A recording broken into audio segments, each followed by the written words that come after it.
মৰমৰ মইনাহঁত, কি খবৰ তোমালোকৰ? হাঁহি থাকানে নাই?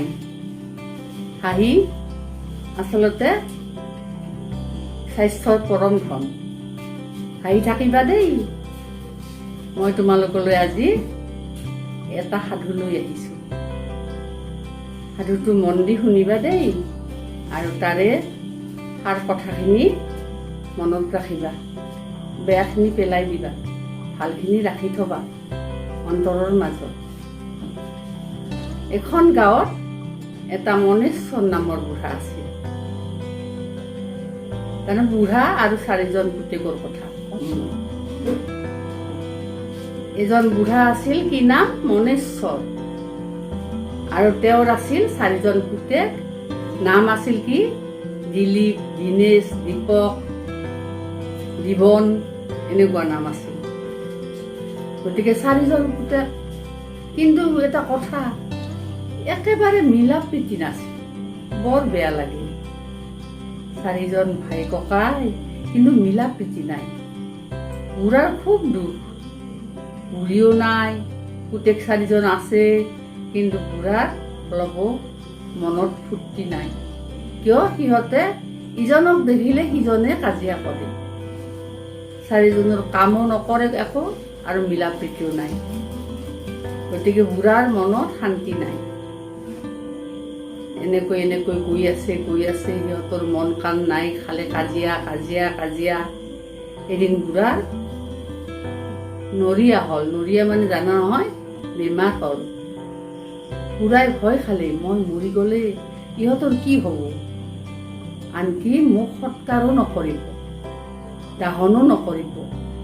ইটোৰ ভাগতে সিটোই, সিটোৰ ভাগতে সিটোই, মোক দাহনো নকৰিব।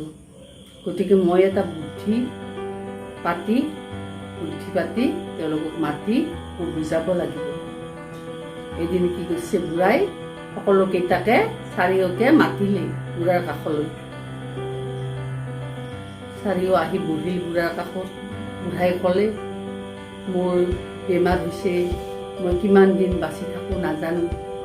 গতিকে তোমালোকক মই আজি এটা কথা কওঁ। তোমালোকে এতিয়া এক আতি মানে কি? এটা বান্দিল। ইকৰা মানে খৰি, সৰু সৰু খৰি। ইকৰা এটা একাতি মোৰ ওচৰলৈ লৈ আহা। সিহঁতে বুজি পোৱা নাই। এটাই গৈ ইকৰা একাতি লৈ আহিলে। লৈ আহি ডাঙৰ পুতেক প্ৰথমতে ক'লে, বোপাই তুমি এই ইকৰা আতি ভাঙাচোন। ডাঙৰ পুতেকে দাঙি লৈ ইকৰা আতি খুব জোৰ দিও ভাঙিব নোৱাৰিলে। দ্বিতীয় পুতেকো ক'লে, তুমি ভাঙি চোৱাচোন। দ্বিতীয় পুতেকো ভাঙিব নোৱাৰিলে। ইমান চেষ্টা কৰি তৃতীয় পুতেকো ইমান চেষ্টা কৰিলে, ভাঙিব নোৱাৰিলে। চতুৰ্থ পুতেকো ভাঙিব নোৱাৰিলে। ঘাম ওলাই গ'ল, তথাপি ভাঙি নগ'ল। সি বহুত চেষ্টা কৰিলে, নাভাঙিল।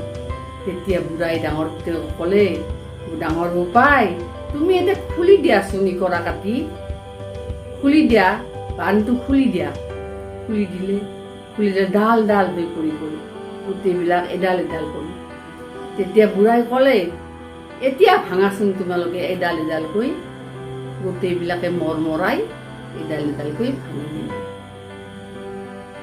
এইটো বুঢ়াৰ বুদ্ধি আছিল, তাৰমানে সিহঁতক বুজাবলৈ। তেতিয়া সিহঁতেতো বুজি নাপায়। এতিয়া বুঢ়াই ক'লে, কি ক'লে, এতিয়া বুজি পাইছানে বোপাইহঁত কিবা? বোলে নাই পোৱা দেউতা।